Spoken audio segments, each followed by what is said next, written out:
এই লোকটি এমন একটি তলোয়ার বিক্রি করতে এসেছিল যা তার ধারণার থেকেও অনেক বেশি বিরল। সে বলে, আমি তোমার জন্য কিছু এনেছি। ওহ দারুণ, এটা কি নিনজা তলোয়ার? না, এটা সামুরাই তলোয়ার। দুটো তো একই জিনিস। এটা আসলে ১৬০০ শতকের একটি সামুরাই তলোয়ার, যার গায়ে অদ্ভুত কিছু চিহ্ন রয়েছে, সম্ভবত রক্তের দাগও হতে পারে। মালিক জানায় সে একজন আইনজীবী। তার এক ক্লায়েন্ট এই তলোয়ারটি পেমেন্ট হিসেবে দিয়েছিল এবং আর কখনো ফিরে আসেনি। কোরি তলোয়ারটি মনোযোগ দিয়ে দেখে জিজ্ঞেস করে, এর জন্য তুমি কত চাও? বিক্রেতা বলে, $৫,০০০। কোরির আগ্রহ বাড়ে, কিন্তু তখন তার এক্সপার্ট উপস্থিত ছিল না। তবুও নিজের আন্দাজের উপর ভরসা করে সে প্রস্তাব দেয়, আমি তোমাকে $৮০০ দিতে পারি। বিক্রেতা বলে, এটা তো শতদিনের হিসেবে $১০০ হয় না। কোরি বোঝায়, পুরো তথ্য ছাড়া আমি এর চেয়ে বেশি অফার করতে পারি না।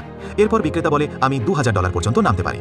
কোরি উত্তর দেয়, আমার কাছে এমন আরও ৫টা পড়ে আছে। তারপর বলে, আমি সর্বোচ্চ $১,৫০০ দিতে পারবো। শেষ পর্যন্ত বিক্রেতা রাজি হয়ে যায়। ঠিক আছে, ডিল।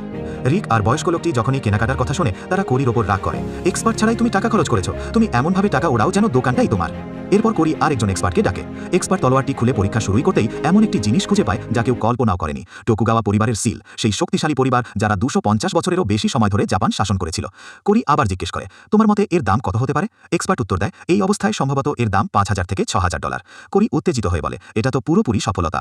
এরপর সে আবার জিজ্ঞেস করে, যদি এটাকে রিস্টোর করা হয় তাহলে এর দাম কতটা বাড়তে পারে? এক্সপার্ট বলে,